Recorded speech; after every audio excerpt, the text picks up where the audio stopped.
Hello, this is Tony Heller from RealClimateScience.com, setting the record straight about science. Sweden has, for all intents and purposes, defeated coronavirus without lockdowns, without masks, and without vaccinations. This graph shows daily deaths in Sweden attributed to COVID-19. Like many other countries, nursing homes in Sweden got infected, and back in April they had a big spike in deaths.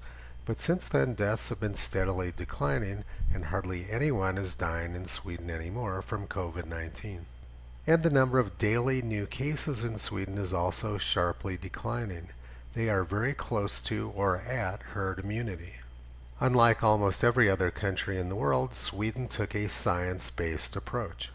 They attempted to isolate their elderly and vulnerable population while allowing the virus to spread through low-risk groups.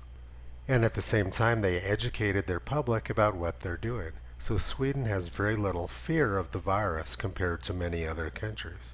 In many places like Australia, the United States, and New Zealand, people live in terror of the virus because they are victims of propaganda.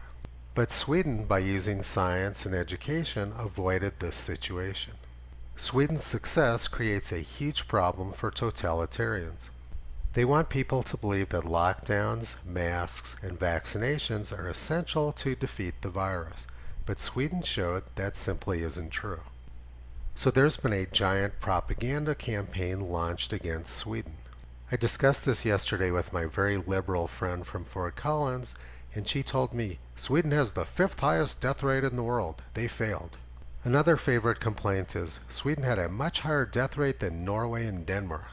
Now let's look at the actual statistics of death rates. New York City had by far the highest death rate in the world, followed by New Jersey, New York State, Massachusetts, Connecticut, San Marino, Louisiana, Rhode Island, Belgium, the District of Columbia, Peru, Mississippi, Andorra, Michigan, Illinois, Spain, the United Kingdom, and Italy.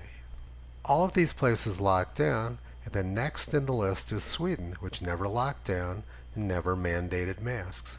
Sweden had a lower death rate than many other countries in Europe, and they did it without masks, without lockdowns, and without superstition.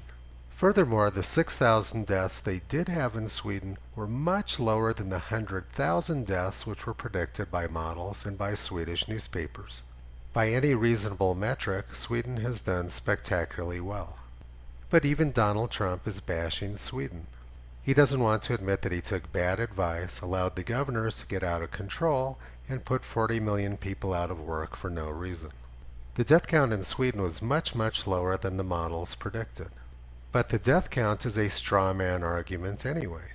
The key point is that Sweden has defeated the virus without lockdowns, without masks, and without vaccinations. None of those things are necessary. Governments who are determined to oppress their citizenry don't want people to know the truth. So they use every excuse they can to bash and ignore Sweden.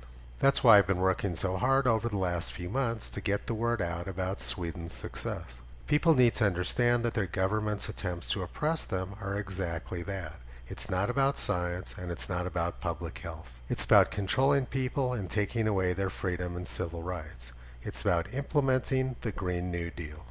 Toto has never been chained up, and he has no interest in having his freedom taken away. You can visit him on the web at realclimatescience.com.